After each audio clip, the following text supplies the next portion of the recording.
Ned Helme is the president of the Center for Clean Air Policy. Lots of talk this morning about energy, the Congress coming back dealing with energy policy. Headline here in today's roll call: Congress works towards an energy compromise. And you will later this week testify before the Senate Foreign Relations Committee about steps the U.S. has to make dealing with a climate treaty.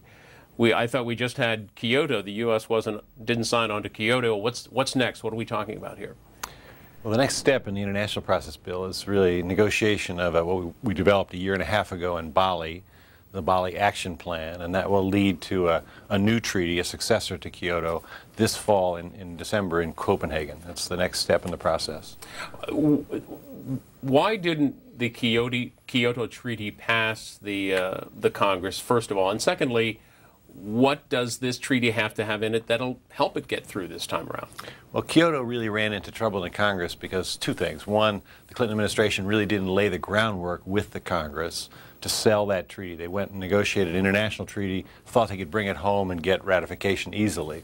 Turned out they need to have much more communication with Congress and thinking through the issues that would be important in Congress.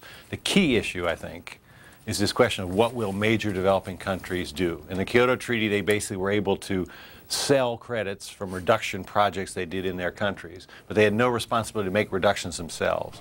This time around, the Bali Action Plan I mentioned to you sets a whole new framework. It basically has two tracks.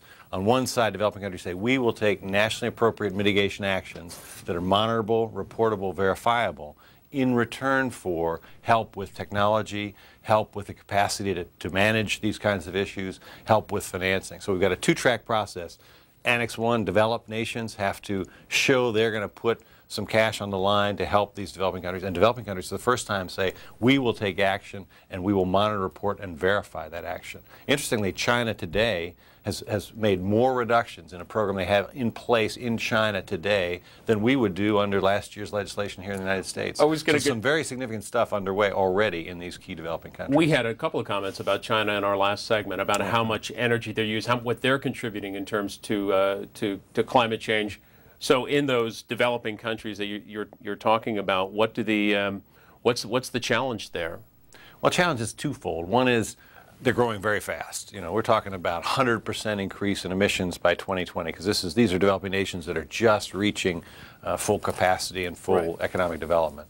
I think the tough part is it's hard to measure, it's hard to have the good data in the detail. So what we're seeing in developing countries is action in key big sectors. Like China, they're the last year, number one producer of wind energy. They built more wind capacity than any other nation in the world. They put car standards in, whereas it took us 30 years to toughen our car standards. China in 2 years set car standards for their new vehicles tougher than ours.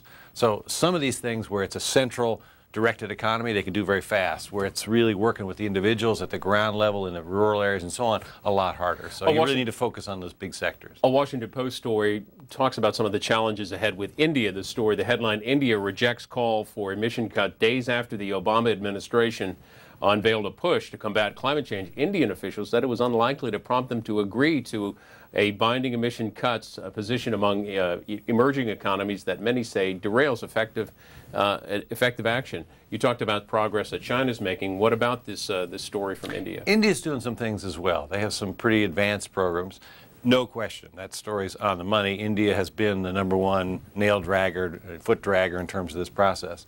I think very instructive to look. When the Obama administration came in February, they faced a negotiation on a treaty for mercury emission control. Big, serious issue. Again, India, China, big sources of mercury control. U.S. came in after 3 weeks in office, said, we support a treaty. We've been against it for 8 years. They did that by nightfall in those negotiations. China switched positions, supported the treaty, and India, which had been the big nail dragger, stepped in behind them and supported it as well. So I think my sense is that India is the worst actor on this stage. But I think India can't, if China moves, we move, Japan moves, India can't hide. They've got to follow, and I think they will. Do you think if the U.S. moves, the India and China follow suit? Yes, I do. I mean, I think that's the key. That's what we saw in this Mercury Treaty in Nairobi a few months ago. And I think, you know, everyone's been waiting for the U.S. U.S. enjoyed a bit of a honeymoon, Bill, in Bonn 2 weeks ago. Everybody's so pleased to have an administration that's, you know, cognizant of the issues, talking the right story, et cetera. So they really enjoyed their scene there. In June, we get serious. In June, we must have changes to this treaty within 6 months of Copenhagen. That means June. So no more honeymoon. Time for us to say, all right, what are we for? What do we stand for? What are we behind? Do you attend these negotiations? Yes, I do. We work very closely with the delegates. We run the Center for Clean Air Policy runs a dialogue that takes the 30 key countries' heads of delegation. We do private negotiations off the record. They take their formal hats off. They sit down and talk turkey in terms of where they really are.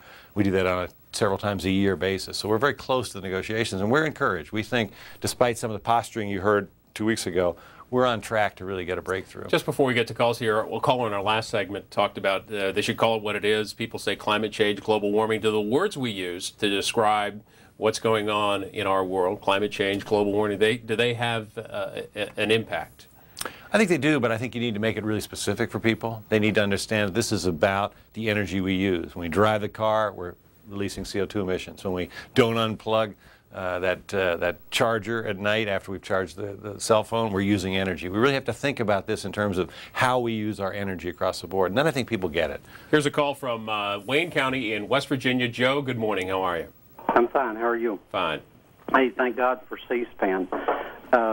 I'm a retired disabled coal miner in West Virginia, and I'm really been awakened by the water situation down here in the mountaintop removal mining.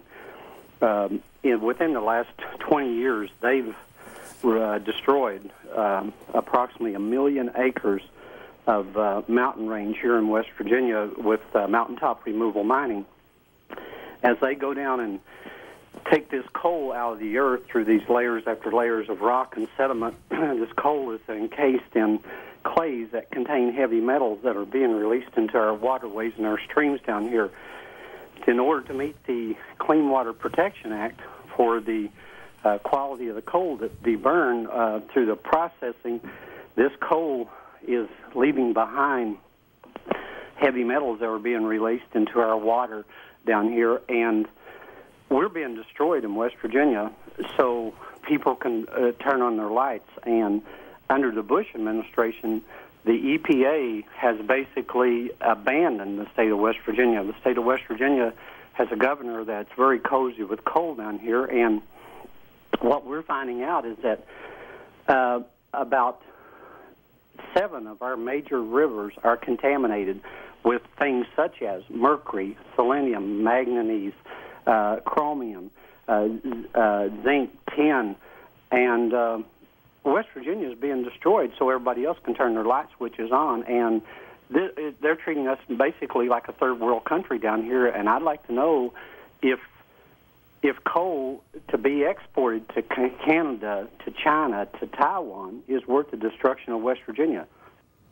I'm with you, Joe. In fact, I used to live in West Virginia. I worked for Congressman Ken Heckley, who represented your area a number of years ago in Congress, and we wrote that original Surface Mining Act to try to regulate coal mining. Unfortunately, there were some loopholes, and you're right on the money. I mean, mountaintop removal is a real crime. It's a real travesty what's happened to West Virginia, and I'm completely with you in terms of the impacts on rivers. It's a very serious problem. We need to do something about it, and I think that's part of what we're looking at here with the climate change strategy. We're basically saying we're going to clean up coal. We're going to reduce our reliance on coal. We're going to move toward renewables.